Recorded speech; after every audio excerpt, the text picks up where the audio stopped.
Phase line को plot करना है इस क्वेश्चन के मुताबिक, और इक्वेशन हमें डिफरेंशियल इक्वेशन दी हुई है y-7, और इस y-7 के मुताबिक ये जो इक्वेशन है ये हमें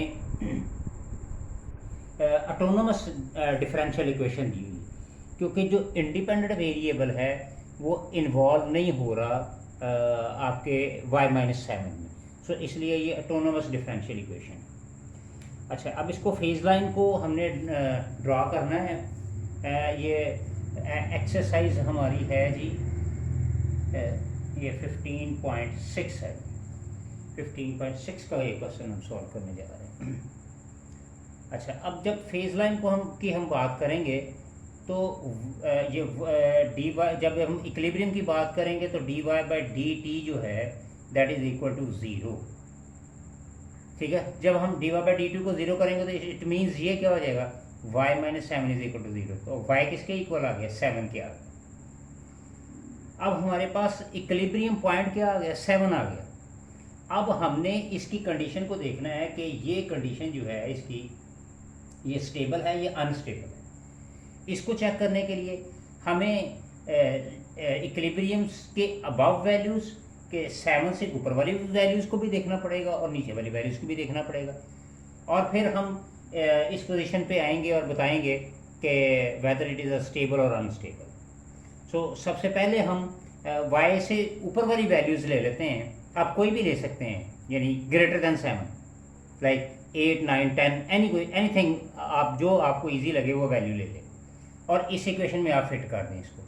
यानी y-7 है, तो हमने क्या किया, लेट्स से मैंने 10 ले लिया, 10 - 7 तो 3 आ गया।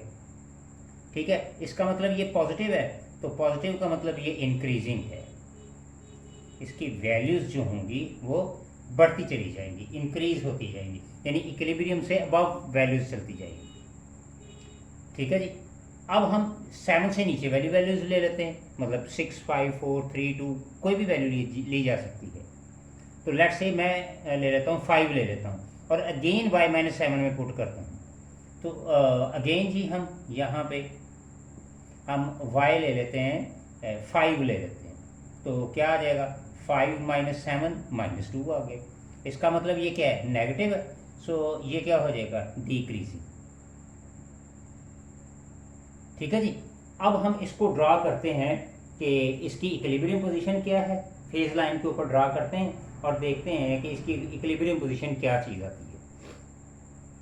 ये मेरे पास एक फेज लाइन है, ये हमारे पास इक्विलिब्रियम पॉइंट है, दैट इज y = 7। ठीक है जी, और ये y = 7 कब हुआ, जब dy बाई डी टी जो था वो क्या हो गया, इक्वल टू 0। अब y से अबव वैल्यू हमने ली थी 10, जब 10 ली थी तो मेरे पास आंसर क्या आया था, पॉजिटिव में और इंक्रीजिंग वैल्यू थी। इसका मतलब ये इंक्रीजिंग वैल्यू थी, इसका मतलब क्या हो गया, dy बाई डी टी क्या था, वो ग्रेटर देन 0, तभी तो ये पॉजिटिव होगा। तो जब पॉजिटिव होगा तो हम इसको इस तरह से एरो हेड से शो कर देंगे कि वैल्यूज़ जो है अवे जा रही है इक्विलिब्रियम से। वैल्यूज़ जैसे जैसे हम y की वैल्यूज़ को इन्फिनिटी तक अप्लाई पुट करते रहेंगे, हमारा आंसर इक्विलिब्रियम से अवे जाता जाएगा। इसी तरह से जब हमने y की वैल्यू 5 ली है और हमने पुट किया तो आंसर नेगेटिव आया, इसका मतलब डिक्रीजिंग है। और तो डिक्रीजिंग कब होता है, dy by D T less than 0, ये लेस देन 0 आ गया।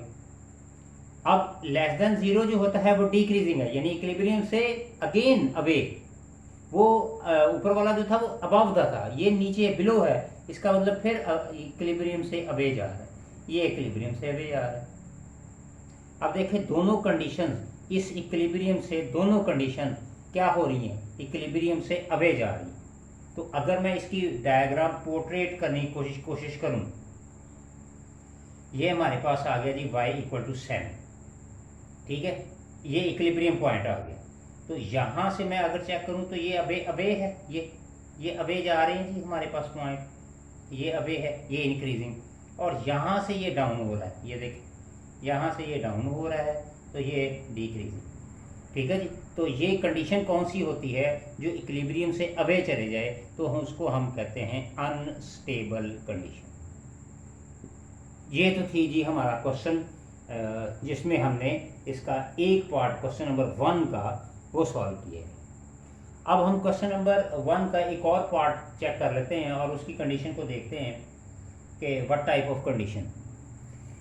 डिफरेंशियल इक्वेशन है जी dy बाई डी टी, और मेरे पास है 4 माइनस वाई अपॉन 2। ये मेरे पास आ गया 4 माइनस वाई अपॉन 2। अगेन हम इसको क्या करेंगे, 4 माइनस वाई अपॉन 2 को 0 को रखेंगे। कब होगा ये जब dy बाई डी टी जो है वो इक्वल टू किसके आ जाएगी, 0 के आ जाएगी। तो इसका मतलब क्या हो गया, y ओवर 2 क्या आ गया 4 के, तो y की वैल्यू कितनी आ गई, 8 आ गई। ये मेरे पास इक्विलिब्रियम पॉइंट आ गया, y8 जो है वो मेरा इक्विलिब्रियम पॉइंट आ गया। अच्छा जी, अब हम चेक करते हैं 8 से अबव और 8 से बिलो। 8 से अबव मैं लेट्स से 10 ले लेता हूँ। व्हेन y जो है वो हमने कितना लिया, 10। ठीक है, तो हम पुट कर देते हैं अगेन हमारी जो इक्वेशन थी 4 minus Y upon 2, 4 minus 10 upon 2, तो कितना आ गया 4 माइनस 5 माइनस 1 आ गया। क्या मतलब, डिक्रीजिंग। ये डिक्रीजिंग आ गया।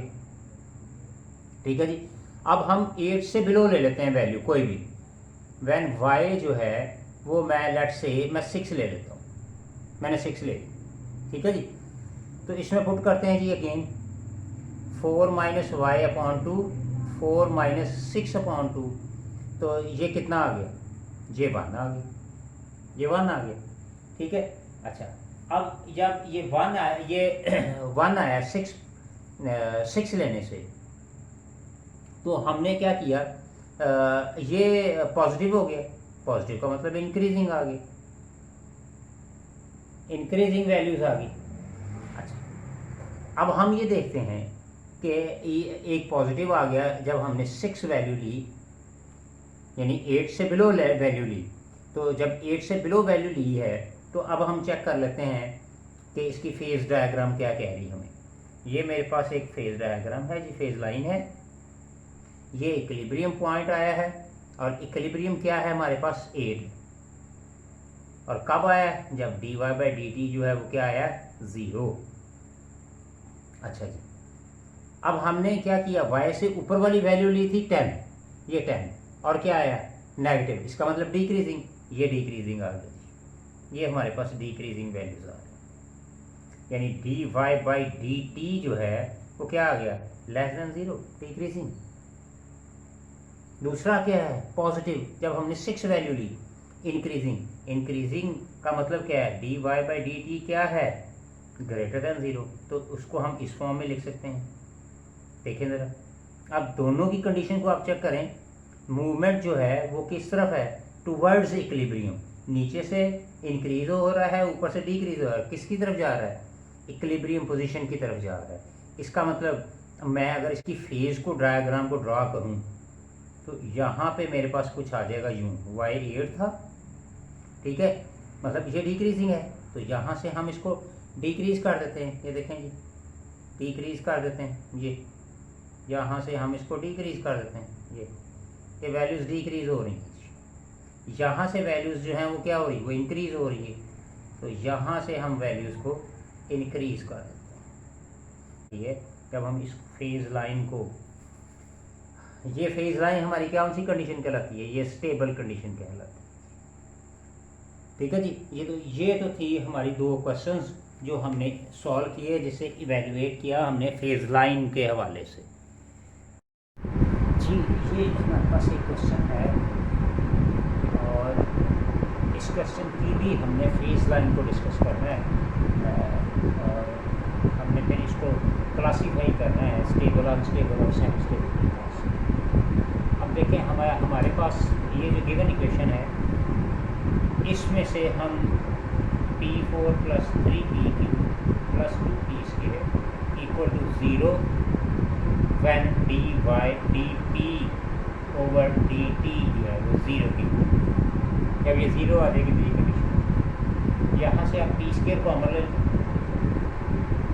क्या रह जाएगा हमारे पास p square plus 3p plus 2 equal to. अब यहाँ से हमारे पास क्या होगा, पी स्केयर जो है वो 0 हो जाएगा, इट मीन्स के पी जो है 0। अच्छा, एक पॉइंट तो हमारे पास यहाँ से आ, फिर हमारे पास रह जाएगा P square plus 3p plus 2 equal to 0। इसको आप फैक्टराइज कर लें, P square plus 2p plus p plus 2 equal to 0।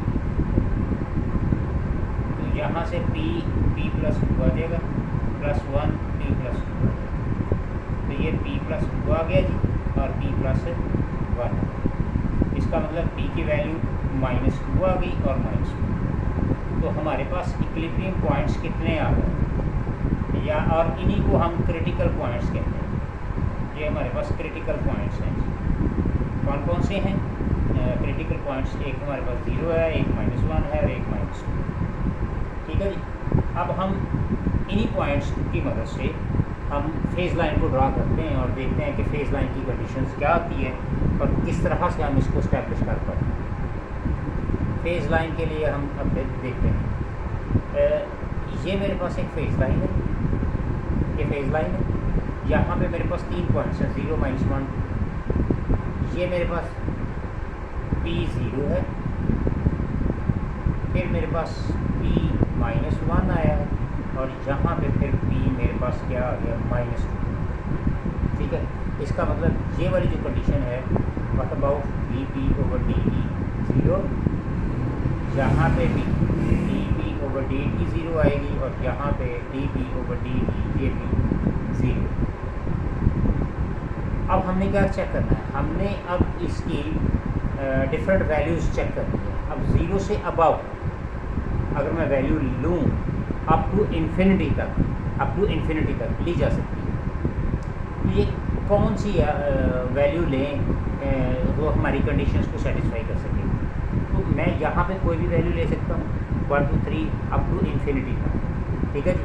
तो लेट्स से कि मैं ले लेता हूँ p जो है वो 1 ही ले लेता हूँ और अपनी इक्वेशन के अंदर फिट कर देता हूँ उसको। तो व्हेन p जो है वो 1 है तो p4 plus 3p³ plus 2p square. अब इसमें हम फिट करते हैं तो क्या आएगा जी, 1 की पावर 4 प्लस 3 इंटू 1³ प्लस 2 और 1 स्क्वायर। तो ये मेरे पास क्या आ गया, 1 प्लस 1 प्लस 3 प्लस 2 6 आ गया, पॉजिटिव आ गया। इसका मतलब ये इंक्रीजिंग आ गया। ठीक है जी। इसकी वैल्यूज़ जो हैं यानी कि ये अप टू इन्फिनिटी तक ये इसकी पोजीशन क्या होगी, वो इंक्रीजिंग होगी। ये इसकी पोजीशन इंक्रीजिंग, और इंक्रीजिंग जब होता है तो dp/dt क्या होगा, ग्रेटर दैन 0 से ग्रेटर। ये हमारे पास पहली कंडीशन आ गई जब p हमारे पास क्या था, 1 था। अब हम चेक करते हैं व्हेन p जो है p 0 और -1 के बीच, इन दोनों के बीच में हम चेक करते हैं 0 और -1 के बीच में क्या कंडीशन है। अब 0 और -1 के बीच में अगर देखें तो -1/2 ले सकते हैं, -1/4 ले सकते हैं। ठीक है, तो इसके बीच में वैल्यू आई। मैं यहाँ पे जो है मैं p जो है वो लेने लगा हूँ -1/2 लेने लगा, p4 3p³ प्लस 2p क्या आ जाएगा, -1/2 की पावर 4 -1/2 की पावर 3 टू -1/2 का होल स्क्वायर। तो ये 1/16 आ गया, ये 3 1/8 आ गया, ये 2 × 1/4 आ गया। ठीक है जी। तो इसको आप इवेलुएट करें, माइनस वाली वैल्यू को इवेलुएट करने के बाद आपके पास आंसर आ जाएगा 3/16। इसको जब सॉल्व करें, अब ये देखिए ये भी पॉजिटिव है और ये भी क्या है, इंक्रीजिंग। ये भी पॉजिटिव है और ये भी क्या है, इंक्रीजिंग है। 0 और 1 के बीच, इसका मतलब ये वाली कंडीशन भी यहाँ से -1 से 0 तक क्या होगा, ये इंक्रीजिंग होगा। dp/dt यहाँ पे भी क्या होगा, ग्रेटर दैन 0। क्लियर हो गया जी। अब हम चेक करते हैं -1 और 2 के दरमियान। ठीक ठीक है। इसके बीच में हम बात करते हैं व्हेन बिटवीन पी जो है वो -1 और -2 के दरमियान, -1 और -2 के दरमियान में आप ले लें से पी जो है वो ले लें -3 अपॉन, ठीक है वो इसके दरमियान में वैल्यूज आए। अब हम दोबारा अगेन इसमें पुट करते हैं P4 3PQ plus 2P square, P की वैल्यू क्या है -3/2, फिर क्या है -3/2 Q, फिर क्या है -3/2 और इसका। तो इसको जब आप इवेल्युएट करेंगे तो इवेल्युएट करने के बाद ये आ जाएगा मेरे पास -9/16, ये नेगेटिव आ यानी डाउनवर्ड, ठीक है जी। यानी इसकी जो लाइंस है फेस लाइन जो है वो डाउनवर्ड आएगी, यानी यूँ हम कह रहे हैं कि dP/dt क्या आएगा <0 आएगा। तो यूँ कुछ ये डाउनवर्ड अवे फ्रॉम इक्विलिब्रियम, ये यहाँ से हमारे पास डाउनवर्ड कंडीशन आई।